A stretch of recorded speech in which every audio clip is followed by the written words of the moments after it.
po ang Political Watch at syempre tinatalakay pa rin natin ang napakainit na issue ng Sabah. Tito Professor, tahimik ang kasalukuyang administrasyon. Tahimik si Pangulong Pinoy pagdating sa issue ng Sabah. Ano ba ang inyong pananaw? Meron bang understanding, secret man o hindi, verbal man o written, na wag mo nang talakayin yung issue ng Sabah, or tuluyan lang wag na nating habulin ang pamamayari? Yaman din lamang na yung Malaysia kasi yung tumulong dun sa talks with the MILF, no?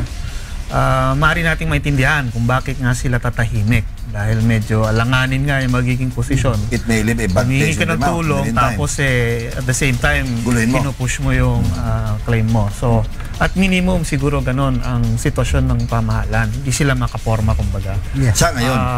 Sa ngayon. Kung meron silang kasunduan na nakatago, syempre hindi na natin malalaman yun. Siyempre ano yun Pero engineer, ano po ang masasabi nyo doon sa napabalita na parang ini-insist ng Malaysian government na magtayo ng konsulada ang Republika ng Pilipinas dito po sa Sabah? Oh, that is a $1 million question. Kung sakasakali meron ganon, mangyari ang pagtatayo ng ating consulate office sa Sabah, talagang that would justify the question na meron talagang pinag-usapan. Yes, sir. But in the meantime, ang Sultanato ng Sulu ay nag-obserba sapagkat ang Sultanato of Sulu ay ang kanyang opinion ay naayon sa mga opinion ng bawat Pilipino. Were you consult, yung bang Sultanate of Sulu ay na-consult na imbitahan ba kayo dito sa nangyaring peace agreement o doon sa usapin pangkapayapaan between the MILF and the Philippine government? Before tayo pumasok, nag-usap-usap kami ni attorney, nagkwentuhan. Ang sabi ko kay attorney, sometimes in 2001, pumunta si Congressman Mastura, si late attorney Buat at si Artam Lian, kung saan isang miyembro ng Transition Committee Commission, na kung saan kinausap nila si late Sultan Jamalul Kiram na to appoint somebody to become part of yung MILF panel.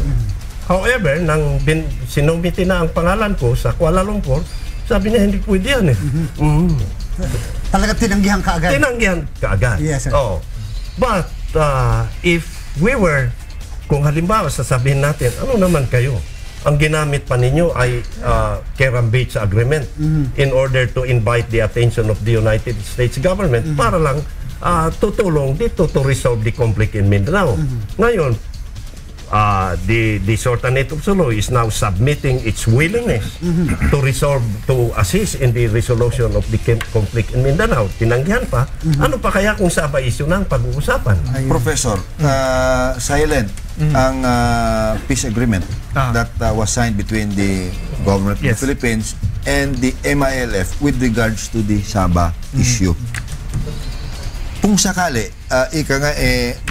makuha na natin, maibalik na sa atin ang Sabah, nakuha ng Sultanate of Sulu, what would be its status now vis-a-vis the proposed Bangsamoro entity? Doon po sa Bangsamoro entity, dahil nga po hindi nabanggit yung issue ng Sultan of Sulu at yung claim sa Sabah, malinaw na hindi pwedeng maapektuhan nung Bangsamoro agreement yung issue sa Sultan of Sulu at sa Sabah. Gaya nga na nabanggit kanina nga dito kay engineer, siguro ang mangyayari niyan ay sa ngayon, pag na-form na yung Bangsamoro Regional Government, yung usapin ng Sultan of Sulu at kung paano siyang ayusin, paano siyang ipursu, ngayon ay bababa na doon sa Bangsamoro Regional Government. Maaring ganun yung mangyari. Kasi nga, mas malapit, siguro isipin natin, mas malapit yung issue doon sa level na yon. Magiging parang local or regional issue, bale. Yung sa usapin naman na, yung kaninang natanong nyo doon sa consular office, actually, matagal na rin iniisip yan ng pamahalaan, hindi dahil sa hindi dahil doon sa Sabah, kundi dahil nga dun sa napakarami nating kapatid na Pilipino na nandoon. At every year, medyo pinalalaya sila doon. Di ba? Napapansin nyo, may exodus pa lagi-lagi. Itong latest yata, mga 100,000 daw yung biglang pinaalis na naman. Every time na nangyayari yan, parang nagiging humanitarian crisis, no? Biglang nabubulabong mga tao, hindi mo malaman kung saan sila idadaan. So, ang inisip ng pamahalaan ay kailangan talaga ng isang consular office para naman may tao doon na nakatutok. Ang problema nga nila, may worry din sila na pag nagtayo sila ng consular office, baka that would be a recognition. Ma-interpret na recognition na this is a foreign territory. Ayun yung problema. In effect, nilalaglag na natin yung ating ika nga ownership. Sir, Claim. May bago po tayong sultan. Pumalit po kay Sultan Jamul Kiram. Parehas pa rin po ba ang kanyang paninindigan at base sa kanyang sa pakikipag-usap niya po sa inyo, paano po niya iniisip yung direksyon na patutunguhan natin mula ngayon? Lahat ho sila magkakapatid parehas ang ang direksyon. They are united. Yeah, they are united. Yes, sir. Nagkaroon lang ng stand-off because Malaysia ang nag-umpisa eh. Sapagkat ayaw natin na ang Sabah mag-violate ang Sultanate of Sulu doon sa principle of the 1963 Manila Accord, kung saan ang pag-uusap tungkol sa Sabah ay through adjudication, conciliation, and following the pacific modes of settlement of disputes. So ngunit, gaya ng sinabi natin kanina, takot ang Malaysia na pag nandoon ang mga miyembro, lalo na ang may karapatan sa Sabah, supported by the people, ang sabi nila, we cannot anymore hide the truth of the disputes between the Philippine government and the Sultanate of Sulu and Malaysia. So, dito, kung direksyon ng pag-uusapan, ang direksyon nila is for peace, to resolve the issue peacefully. Ngayon, doon sa nabanggit ni Attorney, yung massive exodus of repatriation, sapagkat nakakalimutan ng ating national policy makers kung ano ang sinabi ng 1963 Manila Accord. If I may say, tutulungan ako ni Attorney, ang sabi ng 1963 Manila Accord that the inclusion of Sabah into the Federation of Malaysia were not prejudice the interest of the parties concerned. Sino ba ang pumirma ng 1963 Manila Accord? Prime Minister ng Malaysia, President of the Philippines si Macapagal, at President na ni Sukarno. And that is a declaration. Yes, so the interpretation, tutulungan din sana ako ni Atty. Na the interpretation of the Sultanate. Ang Malaysia, hindi ho pa sila yung gobyerno doon. Sila po ay administering authority na lamang on the interest transferred to them by Great Britain in 1963. Ayun. So wala pa silang karapatan. Sir Jay, ito pong sa issue ng kalayaan, sa issue ng West Philippine Sea noong panahon ni President Marcos, nag-create pa nga tayo ng Municipality of Kalayaan, nag-issue pa ng proclamation, isang proclamation, presidential decree tungkol doon. Dito sa issue ng Sabah, wala tayong masyado nakikita. Masasabi ba natin, sir, na from the point of view of law and yung strengthening our ownership over Sabah, medyo nagkukulang ang gobyerno kung ikukumpara sa pagpupursige natin sa issue ng West Philippine Sea? Masasabi natin talagang magkaiba. No? Dahil sa kaso ng KIG, yung Kilayan Islands, umaksyon yung gobyerno. Nagtayo sila ng mga ilang facilities at tinauhan nila yung lugar. Habang yung Sabah, hindi naman yun nangyari. In fact, kung ano man yung plano sa Sabah, I think yung huli nilang planong ginawa, yung ang ginahinatnan yung Jabida Massacre. Yun, parang yun yung huli nilang ginawa. Pagkatapos nun, wala na, tahimik na.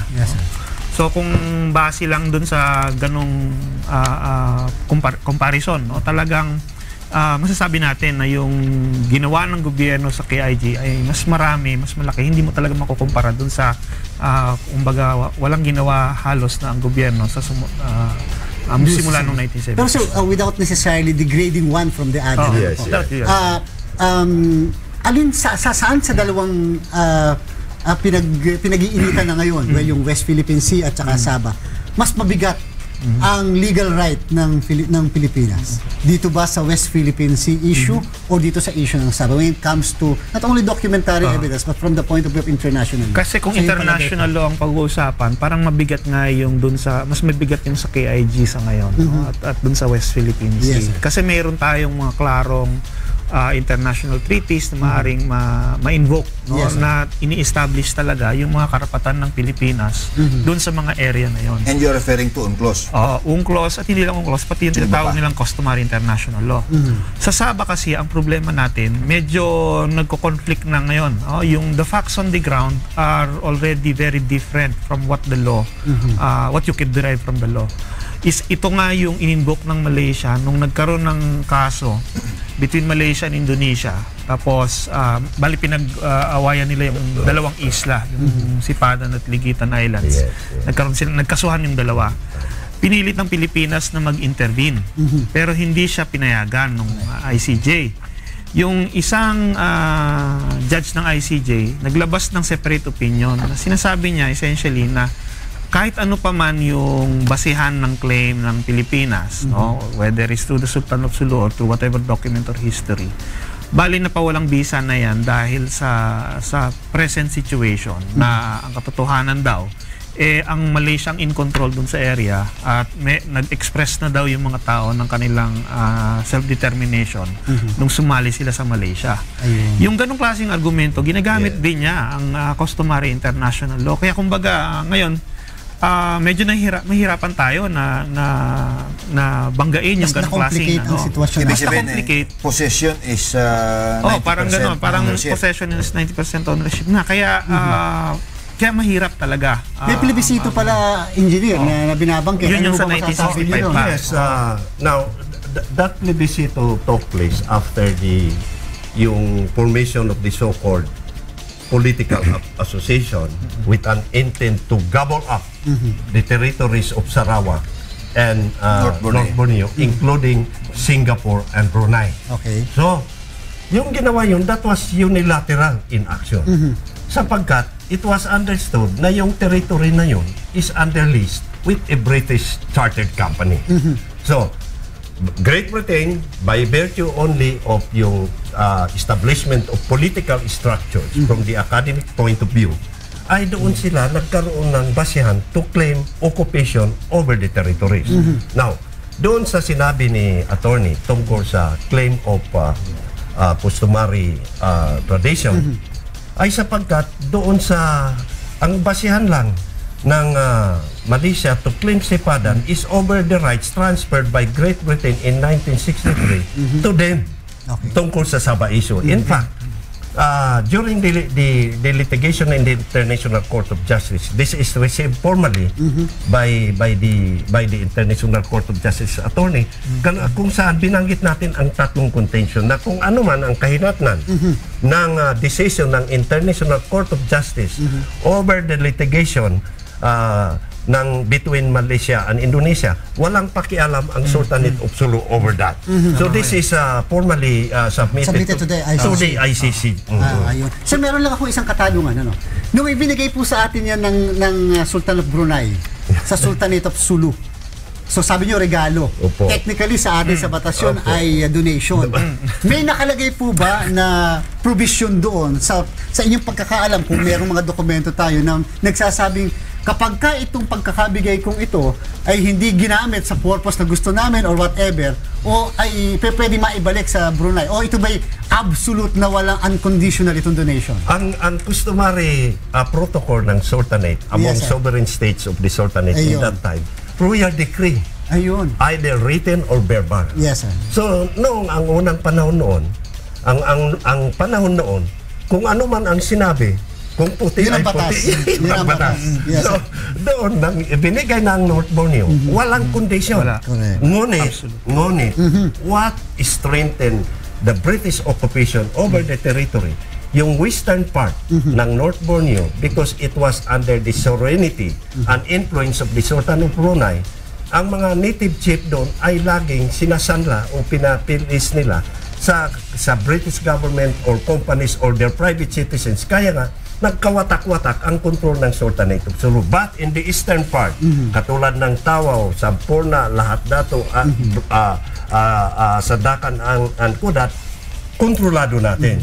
That's why, kaya nung occupation ng Great Britain noon, yung ina-appoint ni Sultan Jamal ul Kiram II na kanyang administrator over a certain portion of land, ay dinigyan pa rin ng kapangyarihan ng British in order to cow para maluko ang mga administrators na inappoint ng Sultan of Tama Sulu. po ba sabihin na, Professor, na ang dapat talagang masisi dito kung bakit hindi natin nahahawakan ang Sabah ngayon ay dahil sa UK, United Kingdom? O ang ating gobyerno ba ang balakid Tayo upang ba makuha natin? nagkamali? Or Tingin ko, is it largely because of the British who insisted that Sabah should be part of the Federation of Malaysia? Yung action kasi nung Britain, noon pang 1947 Doon natapos na yung kung ano man ang pwede nilang gawin.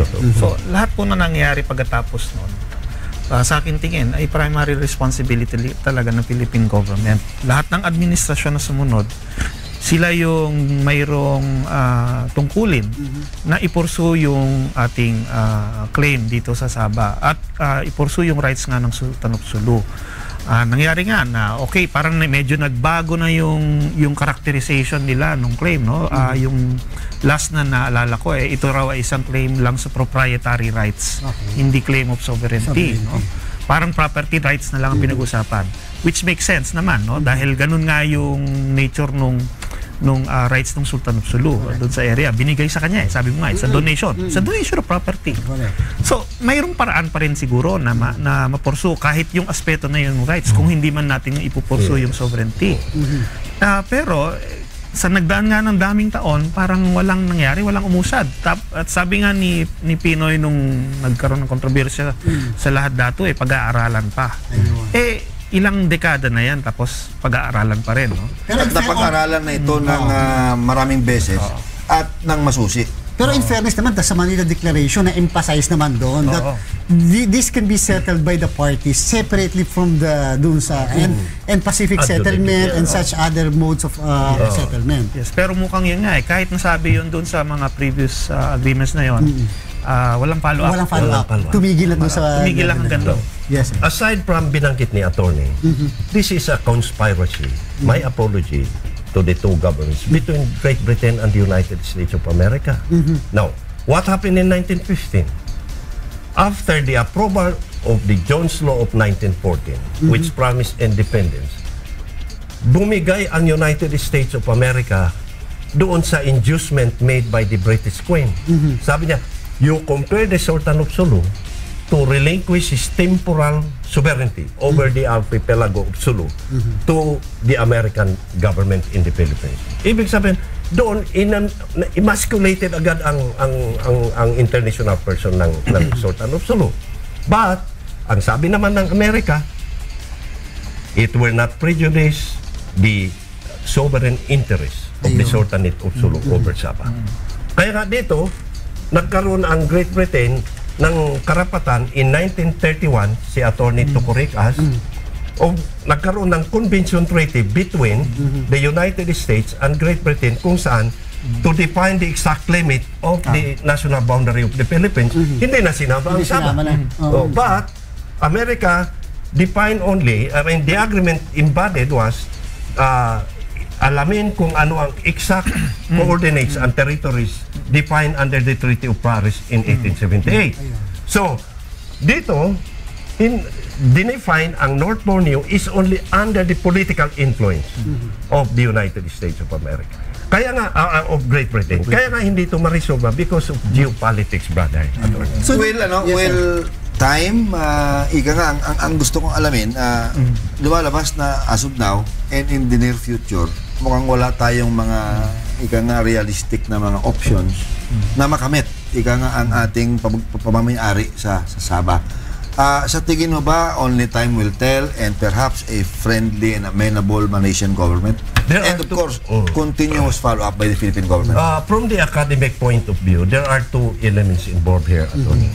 One is the influence of the geopolitical conditions now existing in Southeast Asia. What is happening in West Philippine Sea might happen also in Sabah. That is one scenario. Now, because of convergence of different interests, ang kinatatakutan namin ngayon from the Sultanate of Sulu is the balkanization of Mindanao, Sulu, and Palawan. Yan ang kinatatakutan namin. So doon sa question, yun ang sagot ko ho, attorney. Oo. Bilang panghuli niyo pong pananalita, Prof, sa palagay niyo, tama na lang muna yung approach ng ating gobyerno na maintain na lang muna the status quo so as not to at least rock the boat at huwag natin galitin ang Malaysia. Or it is to the best interest of the country to pursue, not the claim because we own that, but to pursue getting back Sabah. Sa akin, given the situation, I can understand the position of government na kailangan niyang i-prioritize. At ang number one priority ngayon, of course, is peace in Mindanao. And unfortunately, between that and pursuing the claim, medyo mangunguna yon. Pero sa tingin ko, hindi naman ito din pinipigilan ng gobyerno na talagang finally desisyonan na ano ba talaga ang posisyon natin tungkol dito sa claim na to. And definitely, wag nating wag lang itago. Wag lang itago sa parador. Ano natin, over Sabah. And yun naman po yung aking panghuling katanungan kay Engineer po, na masasabi nyo sa sambayan ng Pilipino na ang ipinaglalaban dito ng Sultanate, ng buong pamilya, ay hindi yung pagmamayari nila, kung hindi sa pagmamayari ng Pilipinas, at masasabi nyo atin pa rin ang Sabah hanggang sa kasalukuyan. Opo, sapagkat gaya ng tanong sa atin kanina, paano ba ang modes ng pagbigay ng Sultanato ng Brunei sa Sultan of Sulu? Ang sagot natin is by royal decree.